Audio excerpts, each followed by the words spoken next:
Hello प्यारे बच्चों, आज आपका एसएससी का स्पीड टेस्ट नंबर 31 के सेशन में आपका स्वागत है। आज हम सभी इसके सटीक आंसर देखेंगे। एक क्वेश्चन है, उसके 4 ऑप्शन है, एक सही है, 3 नहीं सही है, 3 मतलब फर्जी ऑप्शन दिए रहते हैं। उनके भी सटीक आंसर हम समझेंगे कि आखिर वो क्यों दिए हैं, उसका क्या मतलब है। एक तो सही उत्तर है लेकिन 3 उत्तर होने की संभावनाएं होती हैं। तो हम सबसे पहले ध्यान दें प्यारे बच्चों, हमारे सामने सबसे पहला क्वेश्चन है, रानी लक्ष्मीबाई का जन्म है। आपको बताना है रानी लक्ष्मीबाई का जन्म है मतलब कहां हुआ था। झांसी, ग्वालियर, वाराणसी, सोनभद्र। आपको देखना है क्या इसका सही आंसर है। क्या झांसी में उनका जन्म हुआ था? वैसे हम लोग हमेशा ज्यादातर कहते हैं कि झांसी की रानी, क्या कहते हैं भाई हम लोग कहते हैं झांसी की रानी लक्ष्मीबाई। लक्ष्मीबाई। तो ज्यादातर बच्चों के दिमाग में ये विचार आया होगा कि हो सकता है ये इनका आंसर जो है झांसी सही हो जाए, हो सकता है इसका आंसर झांसी सही हो जाए। लेकिन ग्वालियर से भी इनका संबंध था, ग्वालियर से भी इनका संबंध था।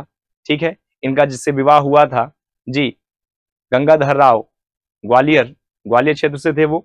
अच्छा, सोनभद्र से भी इनका संबंध है, सोनभद्र इनकी जन्मभूमि रही है बच्चों। ठीक है, और ये सॉरी वाराणसी से सोनभद्र का कोई रिलेशन नहीं है। तो प्यारे बच्चों देखिए क्या इसका सही आंसर था। इसका जो सही आंसर था वो वाराणसी था। प्यारे बच्चों, जो भी बच्चे कहे हैं वाराणसी, वो बिल्कुल सही है। मैं थोड़ी सी बातें आपके लिए बता देता हूं, ध्यान दो। रानी लक्ष्मीबाई, रानी लक्ष्मीबाई, रानी लक्ष्मीबाई, रानी लक्ष्मीबाई, ये मेन हम कहें ये झांसी से ही थी। झांसी से, झांसी की थी या झांसी की थी, ठीक है, झांसी की ये थी, ये झांसी की थी बेटे। ठीक है। अच्छा, अब एक और बात समझे, इनका जो जन्म हुआ था, इनका जो जन्म हुआ था वो काशी नगरी थी। जन्म क्या था? काशी नगरी। अच्छा, काशी नगरी को ही हम वाराणसी भी कहते हैं, हम वाराणसी भी कहते हैं। अच्छा, इनका जो विवाह हुआ था, इनका जो विवाह हुआ था वो किससे हुआ था? गंगाधर राव से हुआ था, गंगाधर राव से हुआ था, गंगाधर राव हुआ था। अच्छा, इन्होंने एक पुत्र को गोद लिया था जिसको कहा गया था दत्तक पुत्र, दत्तक पुत्र। ठीक है, दत्तक पुत्र। और दत्तक पुत्र को लेकर इन्होंने क्या किया था? अंग्रेजों से 1857 की ईस्वी में लड़ाई की थी, युद्ध किया था, युद्ध किया था। और उस युद्ध में प्रमुखता से इन्होंने भाग लिया। तो इसका जो सही आंसर है बच्चे वो वाराणसी है। जो भी बच्चे हमारे वाराणसी के साथ में आप उत्तर दे रहे हैं उन सभी का आंसर क्या है बेटा? सही है। ठीक है, अब आपके सामने एक अगला क्वेश्चन है, वर्तमान में संपत्ति का अधिकार है। वर्तमान में संपत्ति का अधिकार है, क्या अधिकार है? लीगल राइट है, कॉन्स्टिट्यूशनल राइट है, फंडामेंटल राइट है, बोथ ए एंड बी दोनों सही है, मतलब ए और बी दोनों सही है। तो प्यारे बच्चों क्या इसका सही आंसर है? आपने क्या सही टिक किया है एक बार आप देख लीजिए इसका क्या सही उत्तर होगा।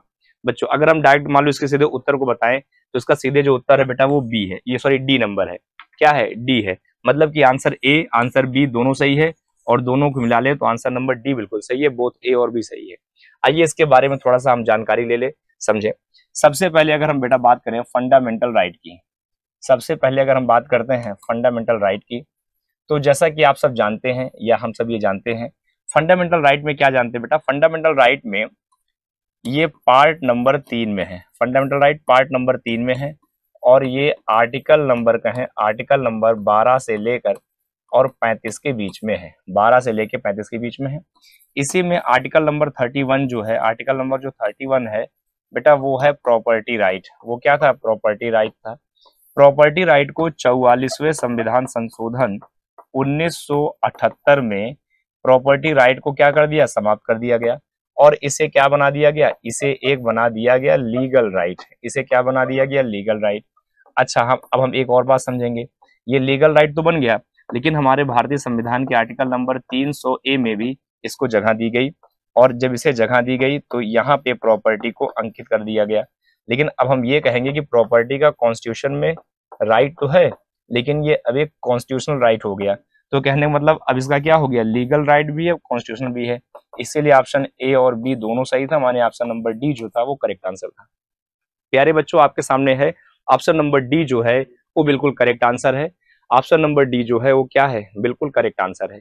तो यहाँ तक की बातें सबको क्लियर होंगी, मैं समझता हूँ कोई डाउट आपको नहीं होगा। प्यारे बच्चों अगला क्वेश्चन आपके सामने दिया है, बहुत ही बेहतरीन क्वेश्चन है। सशस्त्रों के मौलिक अधिकारों को प्रतिबंधित करना किस भारत के किस अनुच्छेद में शक्तियों का उल्लेख है संविधान के, किस भारतीय संविधान में इसका उल्लेख किया गया है, आपको ये बताना है किस भारतीय संविधान में इसका उल्लेख किया गया है। To restrict of the fundamental right armed forces mention in which article of Indian constitution is the correct answer.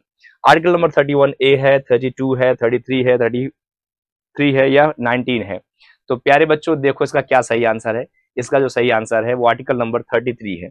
एक बार सब लोग ध्यान समझ लो।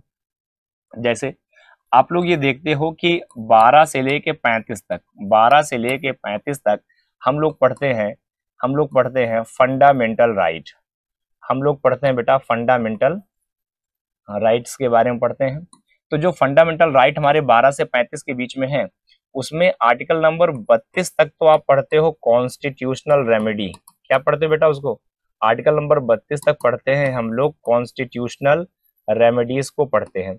लेकिन बेटा जैसे ही आर्टिकल नंबर 33 आता है, 33 किसके लिए है?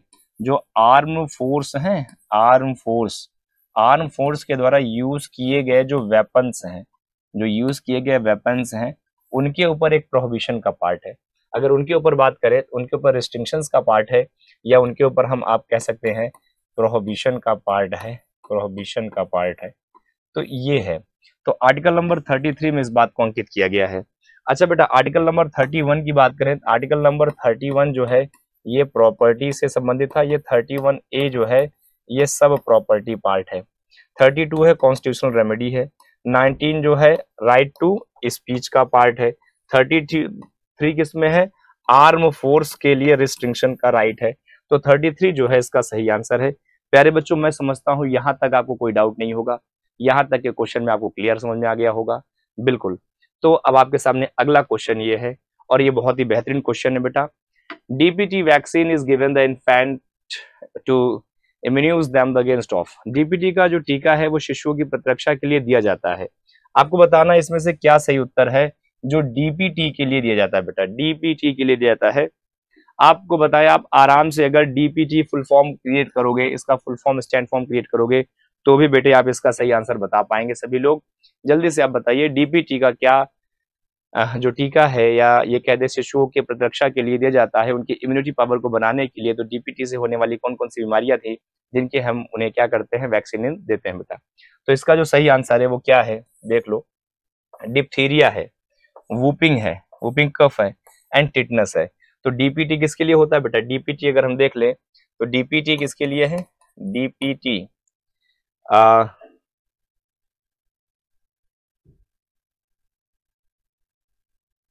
बिल्कुल बेटा, यस डीपीटी। तो डिप्थीरिया होता है, क्या क्या होता है? डिप्थीरिया होता है, ठीक है। अगला है वूपिंग कफ होता है बेटा। क्या होता है? वूपिंग कफ होता है। और लास्ट क्या होता है बेटा? टिटेनस का होता है। तो इन बीमारियों से बचने के लिए क्या दिया जाता है? डीपीटी का इन वैक्सीनेशन दिया जाता है। किसको? इन्फेंट्स को। इन्फेंट्स माने किसको बेटा? शिशुओं को दिया जाता है डीपीटी के वैक्सीन दिए जाते हैं। बिल्कुल ठीक है। तो सी ऑप्शन आपका सही है। प्यारे बच्चों अगला क्वेश्चन आपके सामने है। निम्नलिखित में से कौन सा मौद्रिक नीति साधन है देश की मुद्रा आपूर्ति को नियंत्रित करने में इसका उपयोग किया जाता है? बहुत अच्छा क्वेश्चन है। आपको बताना है which of the following is a monetary policy instrument can be used the control money supply in the country. Control money supply in the country. Money supply को कंट्रोल कौन करता है? आपको यही बताना बेटा। मनी सप्लाई को कौन कंट्रोल करता है? देखो इसमें आपके जो है अलग अलग ऑप्शन दिख रहे हैं। रिवर्स रेपो रेट दिख रहा है बेटा, आपको दिख रहा है। इसके बाद अगर हम देखें आपको दिख रहा है खुला बाजार संचालन है, वैधानिक तरलता अनुपात है, उपरोक्त में सभी है। तो देखो भाई हम भी जानते हैं, आप भी जानते हैं, एक होता है हमारा मॉनेटरी पॉलिसी में हमारे दो प्रकार के टूल होते हैं। एक होता है हमारा डायरेक्ट टूल, एक होता है हमारा इनडायरेक्ट टूल। डायरेक्ट टूल में हमारा CRR, SLR। इनडायरेक्ट टूल में हमारा रेपो रेट या रिजर्व रेपो रेट। इसके बाद में MSS, OMO इत्यादि चीजें होती हैं। तो बेटा अगर हम कहें रेपो रेट कंट्रोल करता है, तो वैसे यहाँ पे रिजर्व रेपो रेट है, तो रिजर्व रेपो रेट होना चाहिए इसका सही आंसर। आइए देखते हैं क्या इसका आंसर है। बिल्कुल इसका सही आंसर जो है मनी की सप्लाई को रोकने के लिए, मनी की सप्लाई को कंट्रोल करने के लिए रिवर्स रेपो रेट या रेपो रेट जैसे टर्म का यूज होना चाहिए। तो ये इनडायरेक्ट टूल का हिस्सा है, देख लो बेटा, इनडायरेक्ट टूल का हिस्सा है। तो ए ऑप्शन बिल्कुल आपका सही था प्यारे बच्चों, ए ऑप्शन क्या था आपका, सही था। तो मैं समझता हूं यहां तक की चीजें आप सभी को क्लियर है, आपको यहाँ पे किसी प्रकार का कोई डाउट नहीं होगा प्यारे बच्चों। अगला क्वेश्चन आपके सामने है, पीली क्रांति का संबंध किससे है? जल्दी से बता दें क्या सही आंसर है, पीली क्रांति का संबंध किससे है? क्योंकि बेटा आपको बात से ही एकदम क्लियर लग रहा होगा, पीली क्रांति का मतलब हम लोग किससे बात करते हैं, ऑयल से बात करते हैं बेटा, किससे बात करते हैं, ऑयल से बात करते हैं। एक बार फटाफट आप देख लो, अगर हम बात करते हैं वस्तुएं, वस्तुएं माने प्रोडक्ट, और यहाँ पे लिख दें बेटा रिवोल्यूशन, रिवोल्यूशंस, ठीक है। तो किससे क्या क्या क्रांति है, चलो फटाफट देख लो। जैसे आ गया ना येलो क्रांति, मान लो वस्तु मतलब बेटा अगर हम ये कह दें पीली क्रांति तिलहन से हो गया, किससे हो गया, तिलहन से हो गया, ऑयल से, ऑयल से हो गया बेटा येलो रिवोल्यूशन, येलो रिवोल्यूशन, ठीक है एक।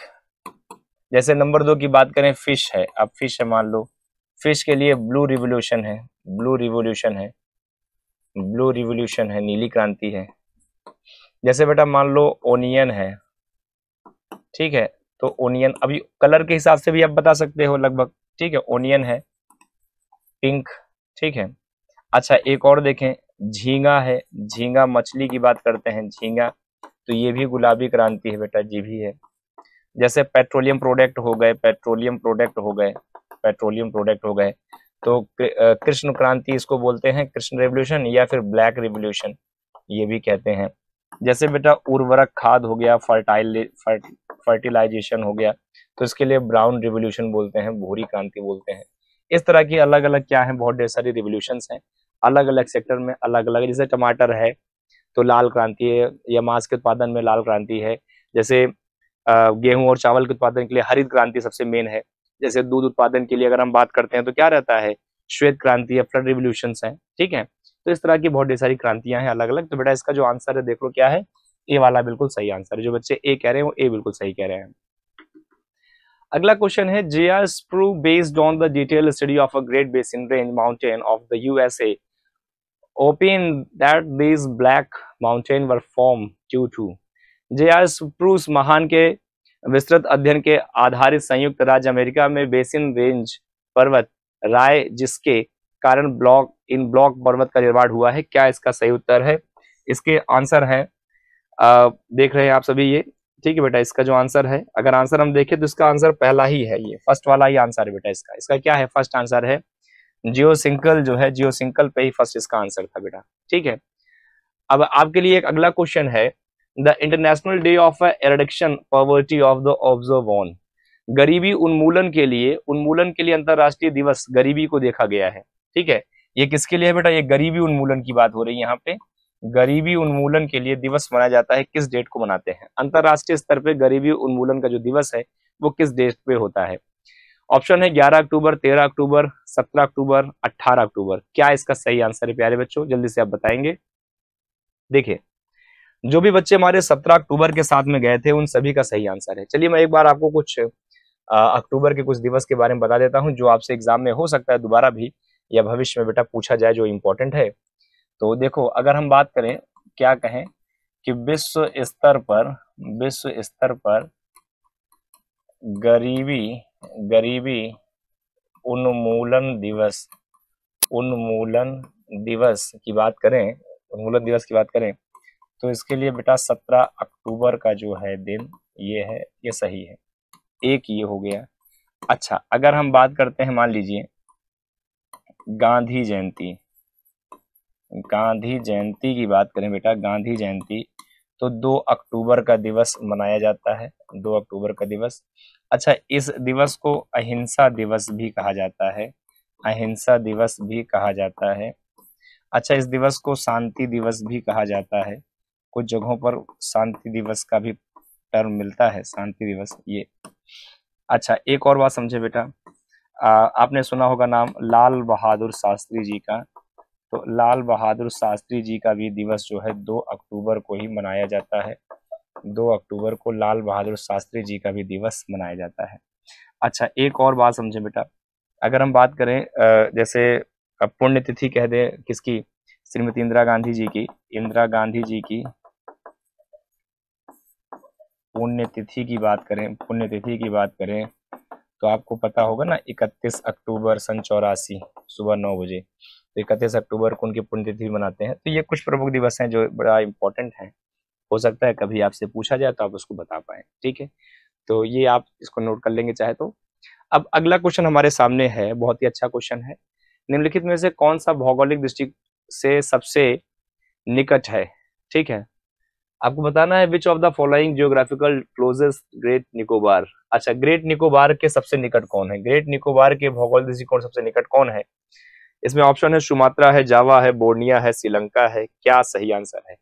अगर हम भौगोलिक दृष्टिकोण सबसे निकट की बात करें बेटा तो सही आंसर क्या हो जाएगा, सही आंसर हो जाएगा सुमात्रा, सुमात्रा सही आंसर है।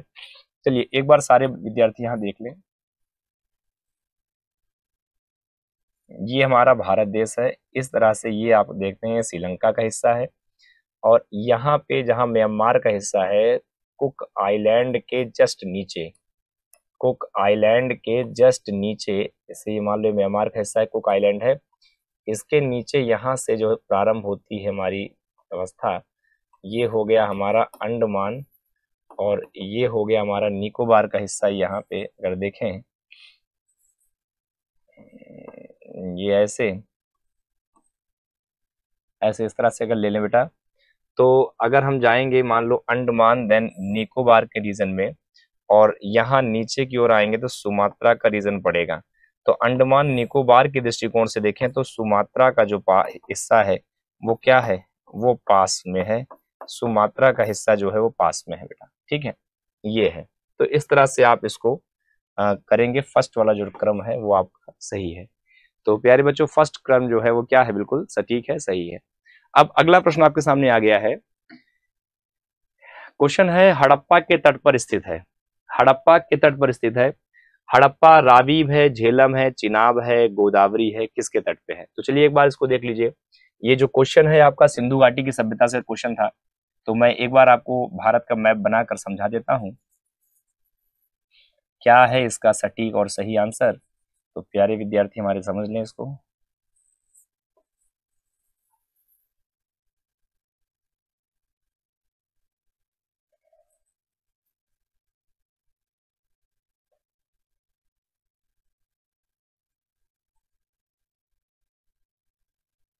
देखिए अगर हम बात करते हैं बेटा यहाँ पे, तो यहाँ पे है मांडा, मांडा का रीजन है, जो मांडा का रीजन है वर्तमान में जम्मू और कश्मीर का ये क्षेत्र है।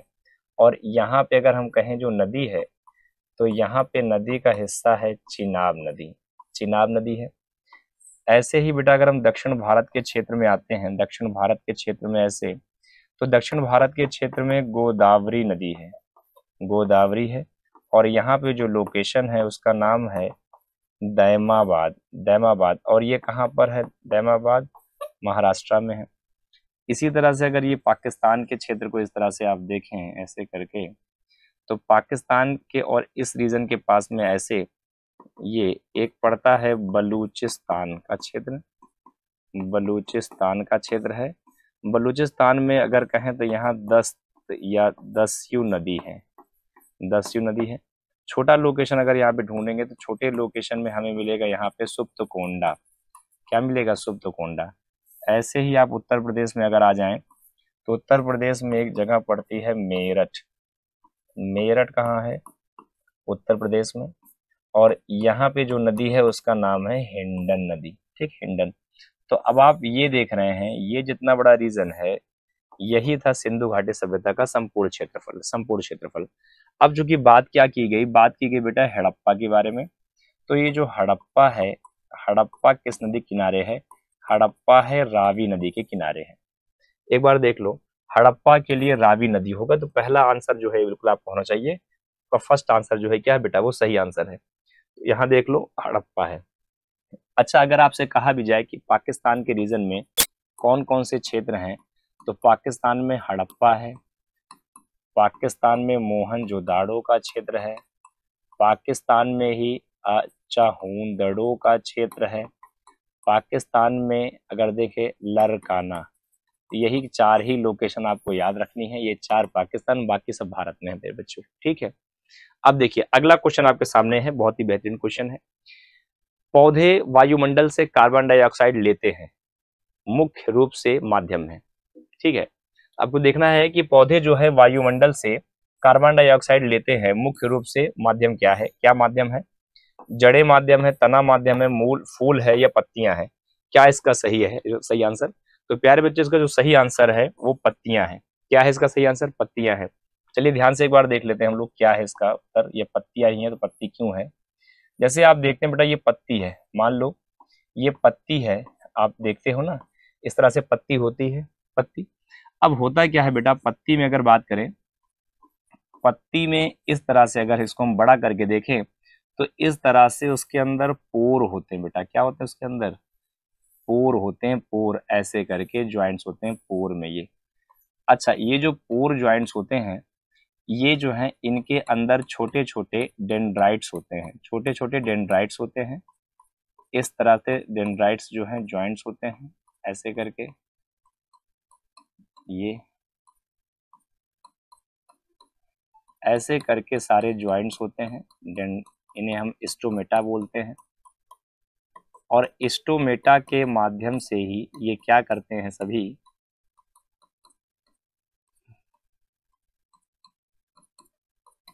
तो ये इस तरह से स्टोमेटा में ऑक्सीजन को क्या करते हैं, सक करने का काम करते हैं। ये ऐसे, ये ऑक्सीजन कह रहे हैं, कार्बन डाइऑक्साइड को सक करने का काम करते हैं। और जैसे अगर मान लो बेटा पौधा है, अगर मान लेते हैं ये पौधा का हिस्सा है, तो पौधे की जो जड़ें होती हैं, जड़ों में 2 प्रकार की, ये कहते हैं तने के अंदर, जड़ों से इनको मिट्टी मिलती है। मिट्टी का मतलब हो गया इनको खाद मिलती है यहाँ से भोजन के लिए। अब 2 टर्म होते हैं, एक होता है जाइलम, एक होता है फ्लोएम। जाइलम से ये वाटर ऊपर कैरी करते हैं और फ्लोएम से ये खाद वाले हिस्से को ऊपर ले जाते हैं। और देन पौधे क्या करते हैं, पौधे सनलाइट, या ये कहते हैं सनलाइट की उपस्थिति में फोटोसिंथेसिस की रिएक्शन करते हैं। देन वो अपना क्या करते हैं, ग्लूकोज बनाते हैं और वो अपना भोजन बनाते हैं। तो आप लोग सिंपली जो इस बात को समझ पाए होंगे। अगर आपको थोड़ा और जानना है तो एक रिएक्शन आप नोट कर लें। आप इस रिएक्शन को जानते होंगे बेटा अच्छे से, सब लोग बचपन में आपने पढ़ा होगा इसको, क्लोरोफिल, और नीचे आप कर लेंगे सनलाइट, C6H12O6 प्लस 6O2, इस तरह से लगा देंगे। तो ये जो रहेगा, ये फोटोसिंथेसिस में एक क्या है, प्रकाश संश्लेषण की एक प्रक्रिया है, और जो आप इसको अच्छे से समझ पा रहे हैं या देख पा रहे हैं। प्यारे बच्चों, अगला क्वेश्चन आपके सामने है। The process start the zero base and the very function with the organisation analyse its need to a cost.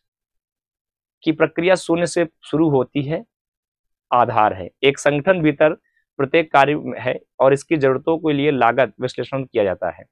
ये जीरो बेस्ड बजट की बात कह रहा है, ये वार्षिक वित्तीय विवरण की बात कर रहा है, ये समेकित निधि की बात कर रहा है, या कैपिटल रिसिपमेंट की बात कर रहा है। तो बेटा जब भी जीरो बेस्ड थ्योरी का अगर बात आता है तो जीरो बजट होता है। पहले जान लो जीरो बजट क्या है। जीरो बजट का मतलब ये होता है जब कोई सरकार, जो वर्तमान में सत्ताधारी सरकार है, वो क्या करे, फाइनेंशियल ईयर में जिस भी सेक्टर में उसने, जिस भी मान लो डिपार्टमेंट में उसने कुछ भी फंडिंग की है, तो उस फंडिंग के दौरान उसकी इनिशियल प्रोसेस से जब उस चीजों को स्टार्ट किया जाता है इनिशियली, जैसे मान लीजिए कि अगर हम बात करते हैं रक्षा मंत्रालय से, तो सरकार ये देखती है कि जैसे ही सरकार कोई नई स्कीम, कोई नई योजना सरकार ने नई योजना बनाई, उस नई योजना के तहत सरकार ने जो भी बजट आवंटित किया वो शून्य से आवंटित किया, जीरो से। और जीरो से देने के बाद में एक साल में कितना विकास हुआ, देन उसके बाद सेकंड ईयर में कितना हुआ, थर्ड ईयर में कितना हुआ, तो लक्ष्य को देखते हुए काम करती है। ऐसे में शून्य बजट या जीरो बजट इकाई है। एनुअल फाइनेंशियल स्टेटमेंट को आर्टिकल नंबर 112 में रखा गया है। कंसोलिडेशन फंड की बात करें, ये आर्टिकल नंबर 266.1 में रखा गया है। कैपिटल रिसिपमेंट ये प्राप्त पूंजी का विषय होता है, इसको किसी आर्टिकल में मेंशन नहीं है। तो इसका आंसर बेटा ए वाला सही है। जो बच्चे ए आंसर बता रहे थे उन सभी का सही है, बिल्कुल सही। अब देखिए अगला क्वेश्चन है कि which one of the following longitude is the standard meridian of India.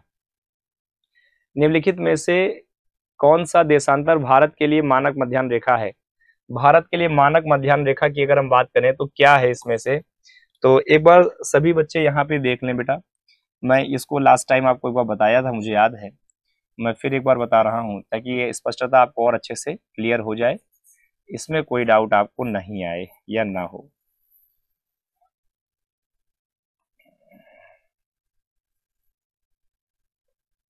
इस तरह से अगर समझें हम ऐसे, अब देखते क्या है कि यहाँ पे 37 डिग्री 6 मिनट अक्षांश रहता है, यहाँ 8 डिग्री 4 मिनट रहता है, यहाँ पे बात करते हैं बेटा ये हो जाएगा 97 डिग्री 2-5 मिनट, और ये हो जाता है 68 डिग्री 5 मिनट ऐसे, या इसको और थोड़ा अध्ययन के लिए हम 67 डिग्री 7-5 मिनट। यहाँ से यहाँ तक की जो दूरी है वो 2933 किलोमीटर की दूरी है, और यहाँ से बेटा ये पास होता है लगभग 82.5 डिग्री वाली रेखा, तो 82.5 करते हैं इसको, 82.5 डिग्री। अच्छा 82.5 आप कैसे ले आओगे, इसको लाने का तरीका ये है कि 97 डिग्री को आप जो है ये 67 डिग्री के साथ में जोड़ देंगे, तो आपको वैल्यू जो मिलेगी वो मिलेगी 164 के आसपास, और जैसे ही इसमें 0.25 और 0.75 को जोड़ देंगे तो इसमें +1 ऐड और हो जाएगा, ये हो जाएगा 165/2 माने 82.5। तो 82.5 डिग्री वाली वैल्यू जो है यही है, इसे हम लोग IST या इंडियन स्टैंडर्ड टाइम कहते हैं। तो इस हिसाब से आंसर नंबर आपका जो है सी होना चाहिए प्यारे बच्चों, सी नंबर करेक्ट होना चाहिए। आंसर नंबर सी जो है वो बिल्कुल सही आंसर है प्यारे बच्चों, बिल्कुल ठीक है। अब एक अगला क्वेश्चन आपके सामने है, निम्नलिखित में से किस नदी को किस नाम से जाना जाता है। बंगाल का देखो बेटा क्या है, बंगाल का शोक कहे अगर हम, किस नदी को बंगाल के शोक के नाम से जाना जाता है, which river is known as sorrow of Bengal. ठीक है, सोरो ऑफ बंगाल की बात करें तो यहाँ पे कई नदियां दी गई हैं, कोसी है, सोन है, दामोदर है, गंडक है, तो बेटा इसका जो सही आंसर होना चाहिए वो दामोदर होना चाहिए। आइए देखते हैं क्या सही आंसर है, दामोदर है। अगर हम बात करते हैं हमारे भारत की, प्रायद्वीपीय भारत की अगर हम बात करें इस तरह से करके, तो आप देखते हैं कि यहाँ पे अगर देखें तो ये जो छत्तीसगढ़ का रीजन है, छत्तीसगढ़ का रीजन है, ठीक है, छत्तीसगढ़ पठारी क्षेत्र है, तो यहीं से बेटा दामोदर नदी निकलती है और होते हुए पश्चिम बंगाल बह जाती है। अच्छा ये नदी थोड़ी सी छिछली टाइप की नदी होती है और यहाँ पे बाढ़ बड़ी जल्दी आ जाती है बेटा, तो ये कह दें ये दामोदर ही नदी है, ये क्या है दामोदर नदी, और दामोदर को सोरो ऑफ वेस्ट बंगाल या वेस्ट बंगाल की सोरो भी बोला जाता है। अच्छा एक और बात समझे, अगर कोसी की आ जाए बेटा, कभी भी अगर आपको आ जाए बिहार का शोक या बिहार की शोक नदी, तो बिहार की शोक नदी क्या है, कोसी है। अच्छा सोन की बात करें, सोर कहाँ से निकलती है, सोन अमरकंटक से निकलती है और पटना में गंगा से जाके मिल जाती है, ठीक है, तो गंगा के सहायक है, दामोदर करेक्ट आंसर था। गंडक क्या है, अगर कभी भी समझ लें यूपी और बिहार के बॉर्डर पर अगर कोई नदी है तो वो गंडक नदी है, क्या है बेटा गंडक नदी। तो मैं समझता हूँ यहाँ तक की चीजें आपको क्लियर हैं, यहाँ तक आपको कोई डाउट नहीं आया होगा। अब हमारे सामने आपका अगला क्वेश्चन ये है, बहुत ही अच्छा क्वेश्चन है, सॉरी, निम्नलिखित में से किसकी एसआई इकाई मात्रा है। Weber is SI unit which of the following quantity, किस क्वांटिटी में वेबर की एसआई यूनिट है, आपको बताना है क्या है। इसका जो सही आंसर है बेटा मैग्नेटिक फ्लक्स है, ठीक है, ये मैं समझता हूँ लगभग सभी का है। जहां पे मैग्नेटिक फ्लक्स होता है बच्चे, मैग्नेटिक फ्लक्स होता है, मैग्नेटिक फ्लक्स, वहां पे यूनिट क्या लग जाती है, वहां यूनिट लग जाती है वेबर, क्या लगती है वहां पे यूनिट, वेबर। तो जो भी बच्चे हमारे वेबर के साथ में जा रहे हैं, वेबर के साथ में जा रहे हैं, उन सभी का क्या है बेटा सही है, वेबर के साथ में सही है। अच्छा दाब की बात करें तो दाब हो जाता है P = F अपॉन ए, तो यहाँ हो जाता है बल बटे क्षेत्रफल, मतलब ये हो जाएगा आपका किलोग्राम मीटर स्क्वायर हो जाएगा इसका। ल्यूमिनस फ्लक्स नहीं होता बेटा, सरफेस टेंशन नहीं, ये सतह तनाव है, सतह तनाव अलग होता है, इसका अलग यूनिट है, ठीक है। चलिए अगला क्वेश्चन देखें क्या है, अगला क्वेश्चन हमारे सामने है आपके लिए कि निम्नलिखित में से किस अनुच्छेद में निलंबित आपातकाल को निलंबित नहीं किया जा सकता है बेटा। विच of the following is article can't be suspend during the emergency. Emergency लगने के दौरान कौन सा आर्टिकल जो है हटाया नहीं जा सकता, मतलब किस फंडामेंटल राइट को रिमूव नहीं किया जा सकता है आपातकाल लगने के दौरान, आपको ये बताना है। तो चलिए देख लीजिए क्या इसका सही आंसर है। इसका आंसर जो है 20 है, आर्टिकल नंबर 20। चलिए अब मैं आपको कुछ बता दूं बेटा, जब भी हम बात करते हैं फंडामेंटल राइट की, तो फंडामेंटल राइट हमारे आर्टिकल 12 से लेके 35 के बीच में है। अच्छा अब देखो ये जो पार्ट में है ये पार्ट नंबर 3 में है, अब बेटा एक और बात बताएं, अब अगर हम बात करते हैं इमरजेंसी की, किसकी बात करते हैं, इमरजेंसी की, मतलब आपातकाल की बात करें, तो आपातकाल जो है ये भारतीय संविधान के पार्ट नंबर 18 में दिया है। 3 प्रकार के आपातकाल होते हैं या आर्टिकल के हिसाब से हम जानते हैं, 352, 356, 360, ये 3 हमारे आपातकाल हैं जो प्रावधानित है। अगर किसी भी राज्य की बात कर ले, मान लो कोई स्टेट है और किसी स्टेट में अगर कोई इमरजेंसी लग जाए तो कौन कौन से फंडामेंटल राइट वहां पे सस्पेंड नहीं होते हैं, यहाँ नहीं किया जा सकता, बात की गई है। तो बेटा याद रखना आर्टिकल 20 और आर्टिकल 21 जो है, आर्टिकल 20 में क्या होता है, आर्टिकल 20 में होता है अगर किसी व्यक्ति को गिरफ्तार किया गया, गिरफ्तारी के संरक्षण में हित के विषय की बात की जाती है, गिरफ्तारी के संरक्षण में हित के विषय की बात की जाती है। एक पॉइंट तो आपका ये सही है, एक। अच्छा नंबर 2 अगर बात करें जीवन जीने की स्वतंत्रता, जीवन की स्वतंत्रता जो है, तो जीवन की स्वतंत्रता का जो विषय है ये आर्टिकल नंबर 21 में है। तो आर्टिकल नंबर 21 और आर्टिकल नंबर 20 जो है बेटा ये बिल्कुल सही है, और बाकी जो दिए आर्टिकल है वो नहीं सही है, ठीक है। देखिए आर्टिकल 21 जो है ये राइट टू एजुकेशन का है, ये आपको पता है ना, 86वां संविधान संशोधन सन 2002 में लाया गया था ये बात तो। और अच्छा आर्टिकल नंबर 22 क्या कहता है, ऐसे व्यक्ति जो दोषी हैं या अभियुक्त हैं, लेकिन अभियुक्त हैं या नहीं है ये बात डिसाइड करेगा कौन, जुडिशरी सिस्टम या भारत की न्यायपालिका व्यवस्था उसको, या जज साहब उसको डिसाइड करेंगे वो दोषी है कि नहीं, तो दोषी व्यक्ति के हितों की रक्षा का विषय है। आर्टिकल नंबर 32 की बात करें तो ये कॉन्स्टिट्यूशनल रेमेडी है, इसे ही भारतीय संविधान की आत्मा कहा गया है। आत्मा आप सब जान ही रहे हैं, ठीक है, बाबा साहेब भीमराव अम्बेडकर ने भारतीय संविधान की आत्मा कहा था इसको। इसके तहत जो है हमें 5 प्रकार के रिट मिल जाते हैं, वही हमारे हैबियस कॉर्पस है, मैंडमस है, क्यू वारंटो है, सेट्योरीज है या प्रोहिबिशन है, और इन सभी के आधार पे हम क्या करते हैं, इनके टर्मोलॉजीज को बेटा यूज कर पाते हैं या जान पाते हैं।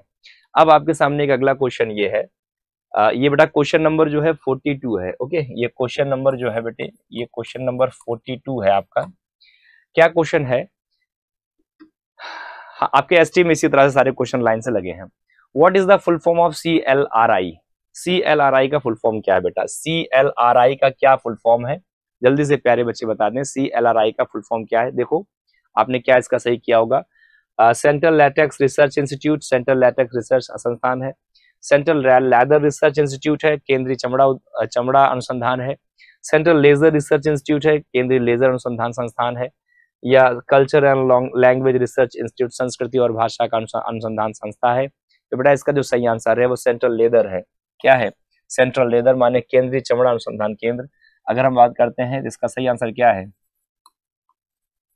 इसका सही आंसर है केंद्रीय चमड़ा अनुसंधान केंद्र, अनुसंधान संस्थान।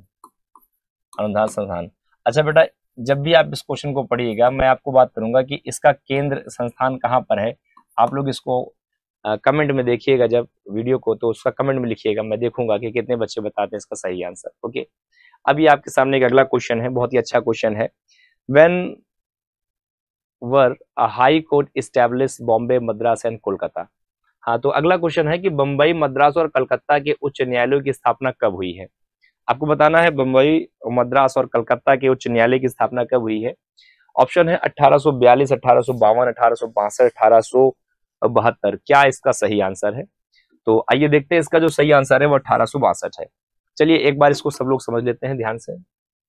अगर बेटा हम भारत की बात करते हैं इस तरह से, तो हम क्या देखते हैं कि 1773 में हमारे देश में आया था रेगुलेटिंग एक्ट। सभी बच्चों को पता होगा, नहीं पता है, 1773 में आया था रेगुलेटिंग एक्ट। अच्छा, इसी रेगुलेटिंग एक्ट के अंतर्गत 1774 में हमारे देश में सुप्रीम कोर्ट की स्थापना हुई थी। तो सुप्रीम कोर्ट कहाँ बना था बेटा? सबसे पहले सुप्रीम कोर्ट बना था हमारा सबसे पहले कलकत्ता में। कहाँ बना था? कलकत्ता में। तो सबसे पहले कलकत्ता में सुप्रीम कोर्ट की स्थापना हुई थी। कब हुई थी? 1774 में हुई थी। बाद में बेटा हुआ ये था कि उसी सुप्रीम कोर्ट को बाद में हाई कोर्ट में, सुप्रीम कोर्ट को बाद में हाई कोर्ट में तब्दील कर दिया गया था। फिर 1862 में 3 जगहों पर, एक तो कलकत्ता में और एक अगला जो है मुंबई में, एक अगला जो है बेटा ये मद्रास में, 3 जगहों पर हाई कोर्ट बना दी गई थी। तो 1862 में ही मुंबई हाई कोर्ट भी बन गया था बेटा। 1862 में भी मद्रास का जो हाई कोर्ट था वो भी बन गया था, मद्रास का हाई कोर्ट भी बन गया था। और 1862 में ही कोलकाता का भी हाई कोर्ट बन गया था। तो ये 3 जगहों पे हाई कोर्ट बन गए थे। अच्छा, एक और बात करें, जैसे अगर बेटा हम इलाहाबाद की बात करें, कई बार बच्चे ना इलाहाबाद के बारे में पूछ लेते हैं, आ जाता है। इलाहाबाद हाई कोर्ट की बात करें तो इलाहाबाद हाई कोर्ट प्रकाश में 1865 और 66 में आया था। लेकिन इलाहाबाद हाई कोर्ट पहले इलाहाबाद में नहीं था, पहले ये आगरा प्रोविंस में बनाया गया था बेटा। ये कहाँ बनाया गया था?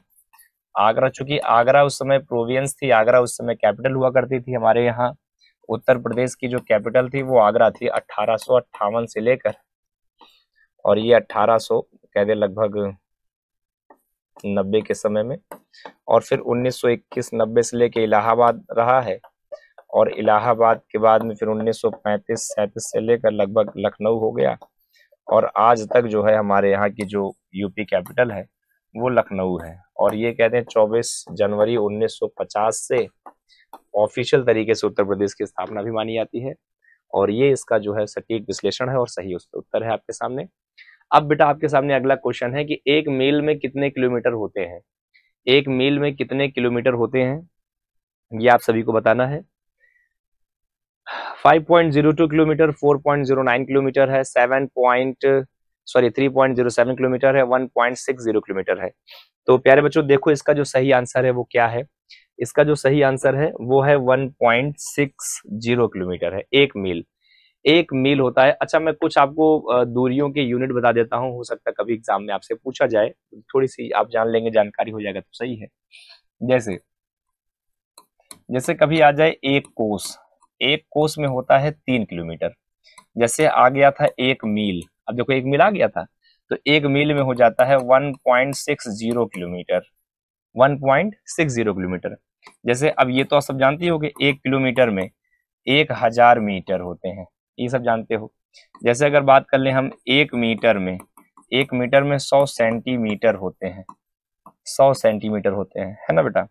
अगर हम बात कर लें 1 इंच की तो 1 इंच में 2.5 सेंटीमीटर होता है, 2.5 सेंटीमीटर होता है। जैसे आप देखते हैं, आपने बचपन में छोटी वाली स्केल से लाइन खींची होगी, या स्केल का प्रयोग आप लोग किए होगी बेटा बचपन में, इस तरह स्केल होती थी ना, ऐसे करके ये तो ये जो स्केल होती थी बचपन वाली वो होती थी बेटा 6 इंच की। कितने की? 6 इंच की स्केल होती थी बेटे, 6 इंच की क्या रहती थी? स्केल होती थी। तो अगर स्केल की बात करें तो ये है। अच्छा, अगर कभी आपको जिसे पूछा जाए कि 1 फीट की दूरी, तो 1 फीट में मतलब 2 बार 6 इंच की वैल्यू ले लेंगे, मतलब ये हो जाएगा कितना? जैसे 2.5 सेंटीमीटर है तो ये हो जाएगा 30 सेंटीमीटर, 30 सेंटीमीटर। ठीक है बेटा, कितना हो जाएगा? 30 सेंटीमीटर की दूरी हो जाएगी। जैसे 1 इंच में 2.5 सेंटीमीटर, तो 2.5 गुणे 12 कर लोगे तो 25 या 12, बिल्कुल हाँ 30 सेंटीमीटर। मतलब 1 फीट की अगर बात करेंगे तो चाहे हम उसको 12 इंच कहें और चाहे उसको क्या बोले 30 सेंटीमीटर बोले, ये दोनों बातें जो है क्या है? स्पष्ट हैं। तो ये दूरी के कुछ बेसिक से यूनिट थे जो आपके लिए हेल्पफुल हैं, सहायक हैं। मैं समझता हूँ आपको इतना क्लियर होगा, कोई दिक्कत नहीं है बच्चों। अब हमारे सामने अगला क्वेश्चन है, which of the following Harappa site are not located in India? ऐसी कौन सी साइट है जो इंडिया में लोकेट नहीं करती? अभी देखिए मैंने पीछे आपको बताया था बेटा, पीछे बताया था, एक बार ध्यान से देख लो। मैं अगर बात करता हूं पाकिस्तान, मैं एक साइड में बात करता हूं इंडिया, और यहाँ ऊपर मैं लिख दे रहा हूं IVC, मतलब इंडस वैली सिविलाइजेशन। इसका जो टाइम पीरियड था वो 2500 से लेके 1750 BC का समय था, BC माने बिफोर क्राइस्ट का समय था। तो पाकिस्तान में कौन कौन सी लोकेशन है बेटा? पाकिस्तान में हड़प्पा था, पाकिस्तान में मोहनजोदाड़ो था, मोहनजोदाड़ो था। पाकिस्तान में अगर कहें लरकाना था, पाकिस्तान में कहें तो चहूंदड़ो था, ये पाकिस्तान में थे। इसके अलावा देखो जैसे बेटा अगर कालीबंगा, कालीबंगा इंडिया में था, लोथल इंडिया में था, धौलावीरा इंडिया में है, रोपड़ इंडिया में है, बनावली हरियाणा मतलब इंडिया में है, राखीगढ़ी इंडिया में है। इसके बाद में और कुछ बच गया? बस यही प्रमुख है। जैसे हिडन विडन मान लो है, हिडन के पास में वही कह दे हम आपका, हिडन नदी के पास में क्या था अभी आपका आलमगीरपुर, आलमगीरपुर, आलमगीरपुर, ये सब इंडिया में है। तो अब देख लो क्या इसमें कह रहा है कि कौन सा साइट जो है हड़प्पा समकालीन स्थल भारत में स्थित है। तो देखो कालीबंगा और लोथल ये दोनों जो है बेटा भारत में है, अच्छा स्थल नहीं है, नॉट लोकेट, इंडिया में नहीं है, ये दोनों भारत में है, मतलब ये इंडिया में है, इंडिया में है। लोथल और रोपड़ ये भी इंडिया में है बेटा, ठीक है। रोपड़ बनावली ये भी इंडिया में है, ये भी इंडिया में है। तो यही लास्ट वाला नहीं है बेटा, तो इस हिसाब से आंसर जो है डी हो जाना चाहिए। करेक्ट आंसर जो है बेटा डी होगा। यस, डी वाला आंसर सही होगा। एक बार अब प्यारे बच्चों स्क्रीनशॉट इसको ले लेना आप लोग, ठीक है, थोड़ा सा आपको क्लियर रहेगा, इसमें कोई डाउट आपको नहीं आएगा, मैं समझता हूँ। अब अगला जो है प्रश्न आपके सामने आ चुका है प्यारे बच्चों। अगला क्वेश्चन क्या कहता है कि who among the following has been bronze medal is elite mark is a keirin event to UCCI class of the first event final बेहनटॉन 2023 साइकिलिंग कंपटीशन। निम्नलिखित में से किसने कांस्य पदक जीता यूसीआई क्लास में विशिष्ट पुरुषों के लिए स्पर्धा वन इवेंट के लिए टूटनी 2023 में साइकिलिंग प्रतियोगिता की बात की गई है। यहाँ पे कौन जीते हैं? एसो एल्बेन, मार्क जोक्रिक, सेंटियान विंगी या John Michael, which is the correct answer. Final बेहनटोन 2023 में साइकिलिंग प्रतियोगिता में कौन जीतने वाले व्यक्ति हैं? तो इसका आंसर जो है बेटा वो एसो एल्बन है। एसो एल्बन करेक्ट आंसर है। साइकिल प्रतियोगिता 2023 में जीतने वाले ये व्यक्ति थे, ठीक है। अब आपके सामने अगला क्वेश्चन है, निम्नलिखित में से किस विश्वविद्यालय ने खेलो इंडिया यूनिवर्सिटी में गोल्ड मेडल 2023 की बाजी मारी है? आपको बताना है गोल्ड मेडल 2023 की बाजी मारने वाला कौन सा विश्वविद्यालय था। देखिए उस्मानिया विश्वविद्यालय है, दिल्ली यूनिवर्सिटी है, सावित्री देवी फूले विश्वविद्यालय है या जीवाजी विश्वविद्यालय है। तो क्या इसका करेक्ट आंसर है? प्यारे बच्चों जो इसका करेक्ट आंसर है वो सावित्री देवी है। क्या है? सावित्री देवी फूले विश्वविद्यालय है, ठीक है। तो क्या है ये? खेलो इंडिया यूनिवर्सिटी, ठीक है। आपने देखा होगा खेलो इंडिया का टैग लाइन, खेलो इंडिया में एक इस तरह से दिखता है ना। खेलो इंडिया में जो जीतने वाला व्यक्ति है वो कौन है? सावित्री देवी फूले यूनिवर्सिटी जो है ये जीती है इसमें। तो सी ऑप्शन जो है इसका सही है। अगला क्वेश्चन है, which of the following payment agency has introduce turbo UPI revolution outstep the payment solution of the unified payment service UPI network. निम्नलिखित में से किस भुगतान एजेंसी के पास एक क्रांतिकारी कदम टर्बो यूपीआई पेश किए गए एकीकृत भुगतान के लिए भुगतान इंटरफेस नेटवर्क है? क्या आंसर है? फोन पे, रोजर पे, भारत पे, पेटीएम पेमेंट। तो मुझे जो इसका सही आंसर लगता है बेटा वो रोजर पे होना चाहिए। देखते हैं प्यारे बच्चे, बिल्कुल रोजर पे is the correct answer. Very good, Roger पे। जो भी बच्चे ने हमारे रोजर पे किया था उन सभी का आंसर सही है। जो बच्चे रोजर पे के साथ जा रहे थे बिल्कुल सही थे बेटा। फोन पे तो एक ऐप आई है, भारत पे, पेटीएम पेमेंट सिस्टम भी है इस समय। आप देखते हैं सामान्यतः हम लोग क्या करते हैं, तीन तरह की चीज चलाते हैं, या तो गूगल पे चलाते हैं या फोन पे या फिर पेटीएम चलाते हैं बेटा, ठीक है। और सभी का अलग अलग क्या होता है, यूपीआई सिस्टम होता है। और हम क्या करते हैं, उसको यूनिफाइड पेमेंट इंटरफेस सिस्टम पे काम करते हैं। अगला क्वेश्चन है, recently who has been assumed the charge managing director of the solar energy corporation of India. SECI के मैनेजिंग डायरेक्टर कौन बने हैं? जल्दी से आपको बताना है। हाल ही में प्रबंध निदेशक कार्यभार संभालने और ग्रहण करने वाले Solar energy corporation of India के हेड बने हैं Ajay Yadav, Ajay Kumar Singh, Neera Tandon, Pramod Sood, which is the correct answer. तो प्यारे बच्चों मुझे जो लगता है ये आपका करंट का क्वेश्चन था और इसका जो सही आंसर है वो अजय यादव है। बिल्कुल, जो भी बच्चे अजय यादव के साथ में जा रहे हैं, एसईसीआई, ठीक है, solar energy corporation of India limited के मैनेजिंग डायरेक्टर कौन बने हैं? अजय यादव। तो जो बच्चे हमारे अजय यादव कर रहे थे, अजय यादव जिन बच्चों ने किया था उन सभी का बिल्कुल करेक्ट आंसर बेटा, बिल्कुल करेक्ट आंसर है, अजय यादव करेक्ट आंसर है। अब ये आपका सेशन का लास्ट क्वेश्चन है, जरा ध्यान से देखेंगे। निम्नलिखित में से किस राज्य सरकार ने सोलर पंप का 75% सब्सिडी जो है कुसुम योजना के अंतर्गत दिया है? आपको बताना है ऐसा कौन सा स्टेट गवर्नमेंट है जिसने कुसुम योजना के तहत 75% जो है सब्सिडी दी है कुसुम योजना में। क्या इसका सही आंसर है प्यारे बच्चों? देखिए, इसका जो सही आंसर था वो हरियाणा था। क्या आंसर था बेटा? हरियाणा। याद रखें, हरियाणा सरकार ने कुसुम योजना के तहत 75% क्या दिया है? 75% सोलर पंप की व्यवस्था दी है, सोलर पंप की व्यवस्था दी है। और ये इसका सही आंसर बेटा हरियाणा था। सही आंसर क्या था? हरियाणा था। तो प्यारे बच्चों, मैं समझता हूं यहां तक का कॉन्सेप्ट आपको आज क्लियर हो गया होगा। तब तक के लिए thank you and bye bye बेटा। हम लोग अभी नेक्स्ट सेशन में आपको मिलेंगे ST number SSC 32B। Okay प्यारे बच्चों, thank you and very much, goodbye and bye bye बेटा।